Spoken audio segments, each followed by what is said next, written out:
Marine Daniel Penny was acquitted today. All charges. What aspect of this do you feel that the jury didn't take into account? That Jordan was a person. That's the only way that you can see this situation and say that he did not deserve the justice that we were seeking on the criminal side, is if you don't think he was valuable enough to do it. The only way you can say that is Jordan was scary. He came on, he scared some people on the train.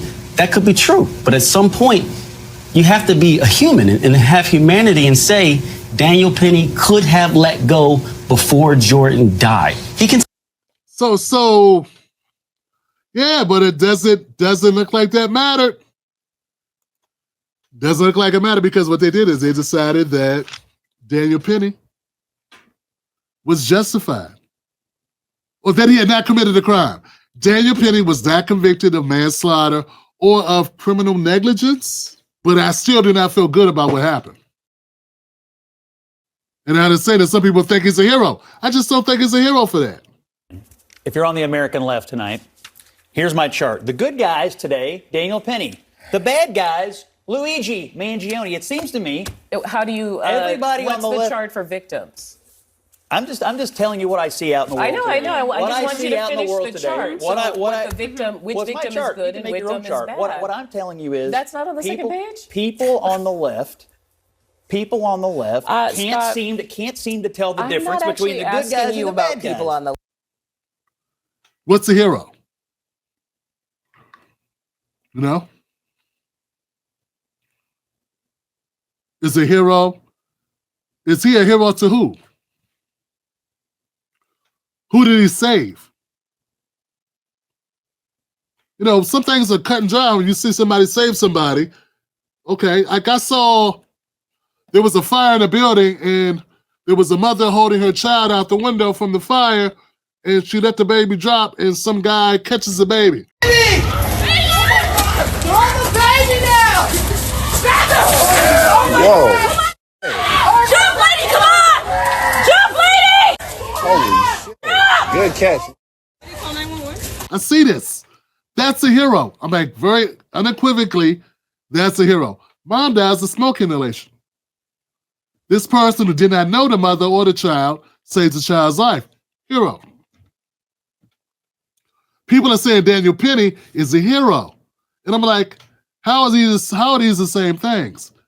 This resulted in the loss of someone's life. But once again, here we go. We're talking about what I was saying earlier. When people see things one way, they have it locked in their head, a narrative, and they believe this is the good guy and this is the bad guy. So whatever happens to the bad guy, no one cares because we got our good guy. And if that's the tape that's running in your head, there is very little anyone could say that could change your opinion of that. I'm not saying I see Jordan Neely as I'm not saying that Jordan Neely is a hero. He's not. But I see him as a victim. I see him as a victim, not just of Daniel Penny, but of the system of homelessness, of mental health issues that the city let him down. All these things. And then, so that's how I see it. But there are people that can't see that at all. I'm wondering why you can't see that at all. I don't get it. And I can't help but think they're only doing it because it benefits them. And that's the bad part about social media. It's like a come up for them to say, he's a hero. Some people may actually believe that. They may actually believe that 40 arrests are the same as 40 convictions. They may think that's the same thing, except when it comes to like Trump, then they don't believe it. Because that's their guy. So, see what I'm saying? The narratives. What you think about the person. You can hear all the bad stuff you want to hear, but if in your mind you've already made your mind up about how you feel about the person, then there's very little anybody can tell you. And what I'm saying is very easy for people to believe the absolute worst about Jordan Neely and expect the most about Daniel Penny. I don't know anything about Daniel Penny. I don't know if he was drunk, if he was high, if he had any drugs in his system. Was he even tested for it? What's his past? Does he have any past traumas? Why did he respond with this chokehold? Why did he do that at all? What did he see in Afghanistan? What put him in this high state where someone's saying, hey, I'm going to do this? He said, oh, I got to just handle that. Why he didn't, I always felt that he should have just stood by. You there. If anything jumps off, you are there. Nothing jumped off. Only thing jumped off was you. Daniel Penny was a bit too aggressive with his chokehold. Perhaps he was. And perhaps in defending himself and others on the train, perhaps he was a bit too aggressive. But putting that man in prison for murder, putting that man in prison for any length of time, for trying to subdue someone with a history of violence. And even though Daniel Penny didn't know that, he has enough life experience on subway trains. He's seen what drug addicts and homeless people and people with mental disorders have done on these subway trains. No way this man should have been convicted. And thank God this jury, which was a diverse jury. I think it had 7 women and 5 men. Some of these people on the jury, I'm pretty sure we'll have to do the research because this news just got announced in the last 20, 30 minutes.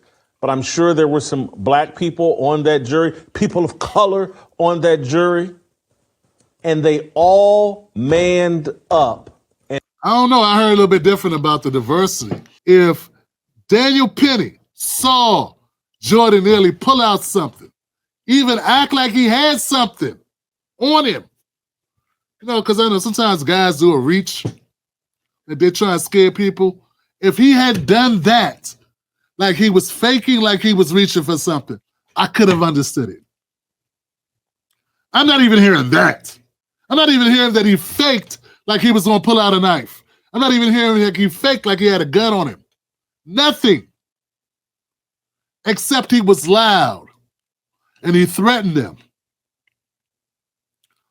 And and I can understand why that could be scary. But it's different because Daniel Penny is a guy that knows what fear is. He's a war vet from active combat, if I'm not mistaken. Active combat guys. You in America, this is a U.S. citizen.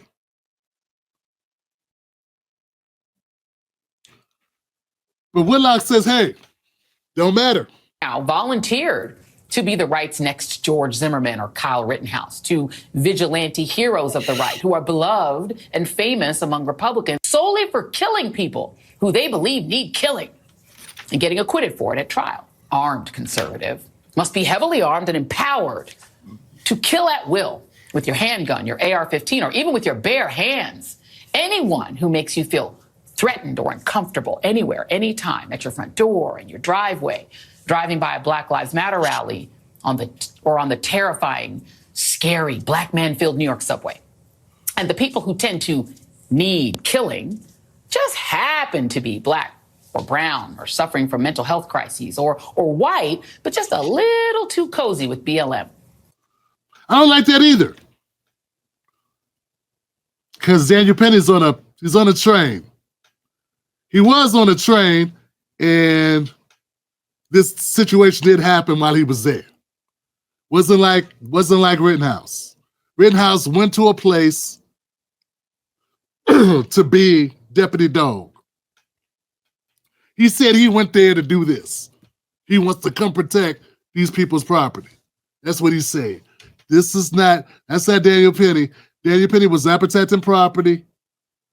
This is a little bit different. But you see how she conflated the two as if that's the same thing. And the only thing that makes them similar was that they're both white guys. And I guess somebody died. But Daniel Penny, I don't think Daniel Penny meant to kill Jordan Neely. But it did. That's been my argument. You don't have to mean to if you did. Kyle Rittenhouse, when you shoot somebody, you are trying to kill them. You're not shooting them for fun.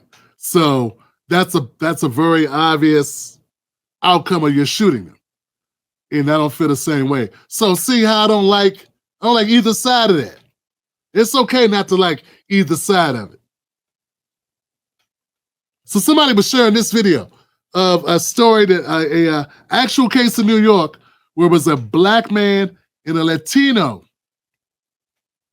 You know, we got to do the racial thing, right? Because everything in America is racial. I'm just happy that, the system turned out to work in my favor. A chaotic chapter in the life of 20-year-old Jordan Williams from St. Albans, Queens is now over. Williams was arrested and charged with manslaughter for stabbing 36-year-old DeVictor Udrago to death on a J train in Brooklyn 2 weeks ago.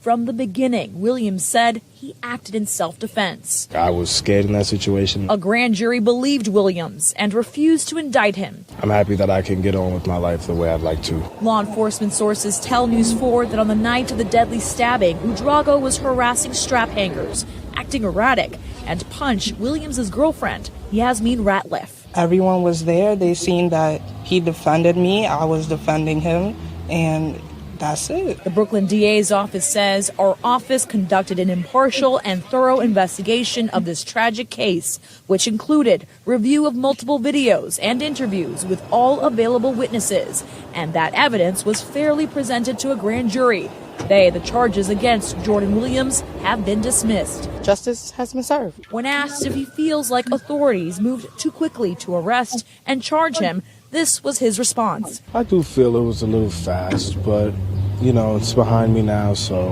I'm not going to dwell on it. Williams says he's now focused on his future, restarting college and getting a job. The money raised by strangers, over $100,000 for his defense fund, will now go to his college fund. I was scared in that situation, and I didn't think a lot of people would support me, so I'm definitely grateful for it. Like I said, if Jordan Neely had struck someone, I feel different. I feel totally different about what Daniel Penny did. He didn't strike anyone. And for some reason, they continue to leave that part out. When people use this guy's story, this young brother's story, they use it to say, see? And I go, but the guy punched his girl in the mouth, man. He struck a woman, and he was harassing everybody, and then he got violent, and then they got into an altercation, and then he got stabbed. Yeah, that's different than somebody just talking smack on a train, and then you choke him. You have him subdued for 5 minutes, 6 minutes, and then he dies. So you go, I don't know how happened. You don't see the difference? You don't see the difference with someone hitting your girl? You don't see a difference somebody hitting your girl on the train? After they've been harassing everybody, then your girl probably gets in an argument with him because he's harassing people, and then he smacks your girl, and then you stick up for her, and y'all get into it, and then you end up cutting him. You don't see that as different? One happens very quickly. The other took time. Still no difference? Let's just say that it seems like Daniel Penny had the wind at his back. Is that fair? If this was a hero story, I'd be down for it. If Penny would have unarmed this guy, he had a knife and Penny took the knife from him, as if people wouldn't clap for that. That's one of the worst things about our freaking media and our narratives. People want to make money so bad, they don't give a shit if they make the country horrible to live in. I mean, yeah, there are people that make this seem like it's all about everybody's so racist and everybody hates black people and everybody hates white people. Man, look, everyone loves a hero story. They just don't see this as a hero story because the little guy got killed. If Daniel Penny actually did hero shit, he would be respected as a hero by us. And these lames I'm seeing that are bigging him up, I feel they're only doing it because they get something out of it. Followers, likes, because we know what a real hero is. Impending doom, near-death experience. None of that was happening. You know? We've had so many school shooting incidents. We know what a hero is, right? And if anybody would step up in those scenarios, are we that bad off that we would not respect and support someone who risked their life to save people? Nah, we're not that bad off. There's still some damn good people in this country. I don't want to hear that. They want to make it seem like there are no good people, that there aren't people that can look beyond race. Come on, man. That's not even something we'd all, like, we walk around all day being whatever we are. It's not like we just figured it out yesterday. We've been surviving all this time. So these narratives that they try to paint, as if we don't have the capability to look past that. Nah, it's the facts of the case. The facts of the case. And I'm telling you, it all has to do with your mindset. Because a year ago, my video content on this topic was way different. I still feel that Daniel Penny was wrong, but now I don't feel it was as malicious as I thought. I don't feel it was as malicious. I do feel, I could see involuntary. Like, I could see manslaughter, involuntary. I don't think you can, I would still think I would think at least you could do is get him on that. I mean, how can you, what? I mean, I know why you didn't. Because he's a hero. To them. To them.